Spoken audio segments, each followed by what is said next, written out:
And now, welcome to the stage, John Puddles Meyers, HillVets lead protege. Good afternoon. So, for our second speaker today, in recent years, he has dedicated great efforts towards initiatives dealing with mental health and suicide prevention. Ladies and gentlemen, Ian Eishen. First off, I want to say thank you to HillVets and thank you to Gallup for setting this entire thing up. I was planning on being there with you in person today. That was going to be the original plan, and some things popped up around the house, and I had to stay. But I'm very fortunate that they had a backup option set up, and so here I am. Like I said, I wish I would have been there with you to talk to you, to hang out, and to really get into the discussion. But it's not going to happen today. I think it's easier to just kind of go through some thoughts. I can tell you here in a few minutes, you're going to have Trish Martinelli. She's going to give you a TED Talk. She's going to give you an amazing talk that's better, that's probably more well thought out. I had a couple of those, but this is something that I've been working on for a while, and I change it every week because the problem that I'm looking at, mental health is one that changes as we move forward. At the beginning of all this, I wanted to talk through the fact that mental health is still a leading cause of death. So suicide is a leading cause of death, not just for military, but for the entire United States. So I want to leave it there for a minute. And the reason I wanted to start with this is because I wanted to make sure that everybody understood this is still a real problem. I wish that I was up here in front of you talking and walking through this and saying, we've solved it, it's done. And we're talking historically about all the cool things we did that solved this problem, but we haven't. And it's still an important problem. See, I've been in the military for 22 years, and one of the things that the Air Force does, and I'm sure the other services do, is at the end of each year, they start counting up suicides. And I hate to put statistics on it, numbers on it, but when you start looking at data, you can start to gain and understand patterns and maybe anomalies in that data. And so every year, a couple slides came out that said, here are the top career fields with suicide completions. And one of the problems with all this is it's really difficult to actually go through suicidal ideations and suicidal attempts because a lot of those happen behind closed doors. It's hard to track those statistics, but the statistics we do have are the completions. And what they say is these are the career fields. This is the number one career field. This is the number two. And I've been in intelligence for my entire career. And for my first 10 years in the military, intelligence was on that list. It was either in the top two or the top three. Now, around 2010, I finally got to the point where I felt like I was in a high enough position in the organization where not only was this important to me, because it had been important to me for that decade, but I actually had the ability to do something about it instead of just focusing on the key area around me. And so I started looking forward to some solutions. One of the first things we did is we focused on organizational design. You see, we have intelligence professionals, anybody really with a clearance runs into this issue. So you go and you do your operation, you do your job, you probably do it in a vault or behind closed doors or out down range, but there's a classified element to it. And at that time, all of the mental health services were co-located on the base. And so if you needed to talk to a chaplain, you had to go find the base chaplain. You had to meet them for the first time, maybe this was the mental health professional, whoever it was. But since they had all been co-located in one spot, you might not know them. And then the thing that's actually bothering you, that's behind the vault or behind that operational wall or that classified wall, you can't really talk about. So you end up talking around the issue if you talk at all. And so one of the first things we did is focus on organizational design. And we started bringing in that type of mental health support into the unit. We actually got rid of intelligence billets, so intelligence spots. So we would have funded positions for chaplains, for psychologists, and for docs. And instead of us as professionals going to those people to talk when we needed help, they just became part of the team. They were with us every day. They were with us when we were having fun at birthday parties and at good times. And then if we had an issue, we could just talk to the person we knew who happened to also be skilled in mental health and counseling and mediation and all the things that we needed. They also had clearances, and so we could talk about exactly what was going on. Now, it was a great plan. It was a great program. It's still going on today. SOCOM's using this program. The DCGSs are using this program. Problem is there's not enough of these people around. And so, again, these resources are having to be co-located. So this was one of the efforts we did. We actually partnered with a group out of IDEO Labs. IDEO is a big design firm. And instead of saying, hey, we wanted a smartphone app, because we really didn't want one, we wanted a solution. And so we were in a situation where we had people in the RPA, so the remotely piloted aircraft community, as well as the DCGS. So these are all the people who either fly drones or watch the cameras or the sensors from those drones all day long. And they were in this unique situation where they're in the States, they're in California, they're in Nevada, they're in New Mexico. They are in the States conducting combat operations. Now, there's no risk of loss of life for them, but they're dealing with the stress of loss of life possibly on the ground, and they're doing this all day long. And then all of a sudden, their shift ends, they get into their car, and they drive 3 minutes or 30 minutes, depending on how far they lived, and now they're a dad, and now they're a mom, and now they're a best friend, and they're having to live their lives. This remote warfare is a difficult thing. It's not something that we've studied as a nation as much as we have some of the other types of warfare.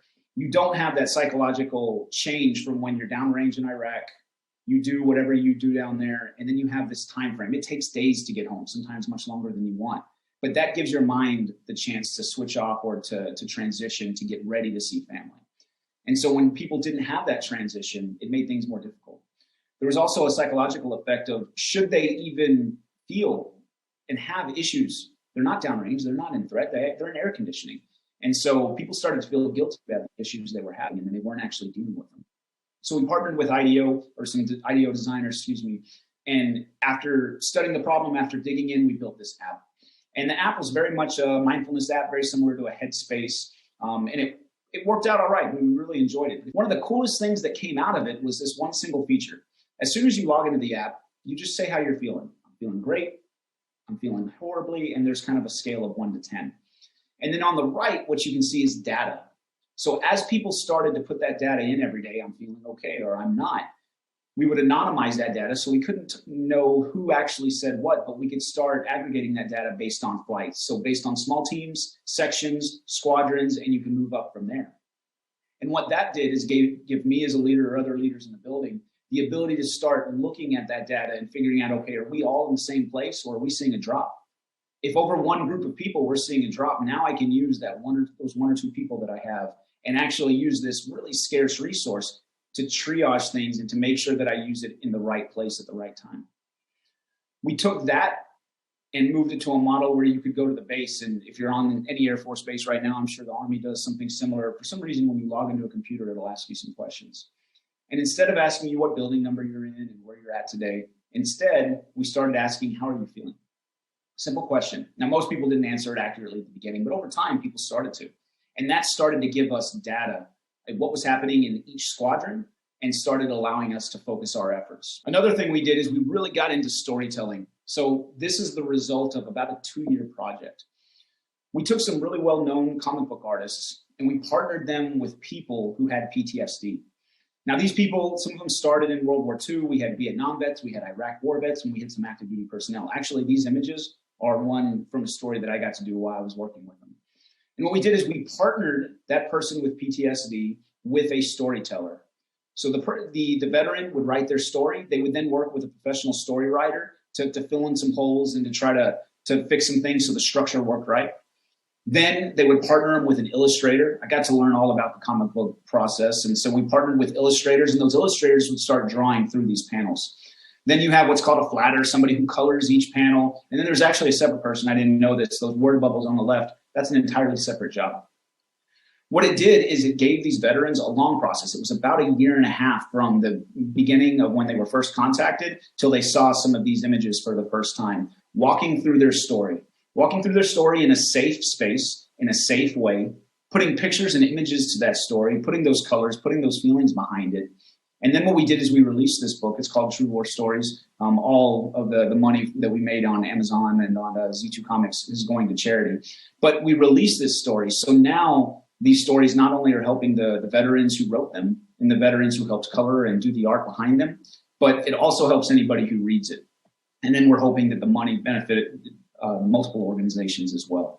Again, not a lot of people are thinking through how do we tell better stories and how do we use things like the arts to help people through their PTSD or through their trauma. But this is one way we were trying to do it. Another effort that we worked on is behavioral analysis. Now, this is the 5 sections from what's called the NEO. It's actually a pretty expensive psychological assessment. It's used in some of the elite units around the military. And over time and over some of the times that we've used this, we've been able to identify not people who have depression, but people who are more likely to actually go into that place where they could get PTSD or get depression. And this isn't a full stop or a foolproof plan for doing it, but we had this data in front of us and wanted to see if it could be usable. And in doing so, we were able to see a few factors and a few levels on that scale that people who had them were a little bit more, they have a higher chance. And so if you can take them, somebody who has a higher chance of PTSD, and then you mix them with a traumatic event, maybe we can provide them with some training beforehand, or maybe we can make sure, again, with those very few resources, if a traumatic event happens, it doesn't mean that they're going to have PTSD or they're going to have traumatic issues. It just means that they're a little bit more susceptible.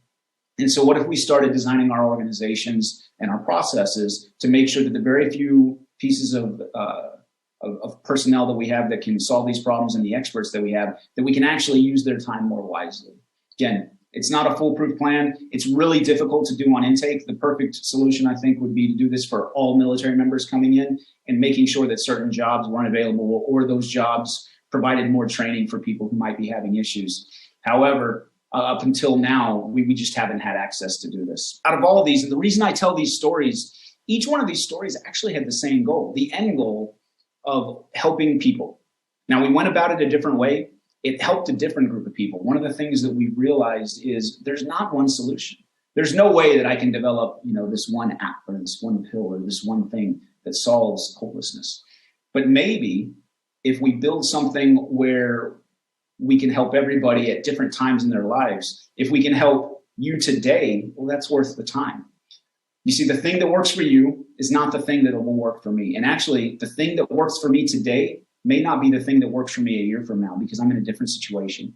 And so there is not a one-size-fits-all solution. And so that led us to a point where we wanted to figure out how might we change the way the world tackles hopelessness. Now, I don't have control or authority or even influence over the whole world, but I do have some influence in the military, at least for the next couple months. And so by influencing the military and using the military as a microcosm for society, we're able to try some of these things in a very controlled environment. One of the most interesting things we found in the military and the DoD in general is, and especially in the Air Force, this is the process that we use to do really anything, especially if we wanted to build a brand new aircraft. B-21 is a good example. But if I've got, let's pretend I did build that pill or that smartphone solution or that one thing that solves suicide and solves hopelessness, I can tell you right now that the Air Force can't buy it. First off, the Air Force is good. We're great at designing things, and we actually can do research. So research around personnel, those are things that we can do.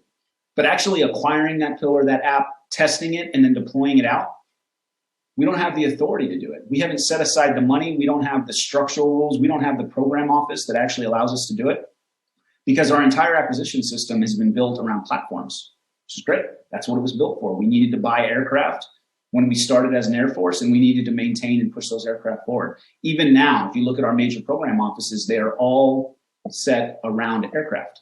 Now, there's a few that are set around people, but if you look at them, they're very much focused on the things that keep people alive inside those aircraft. So we're looking at parachutes and ejection seats and flight suits and things like that, as opposed to studying new ways of focusing on mental health or researching apps and mindfulness and yoga and these different things that could eventually help.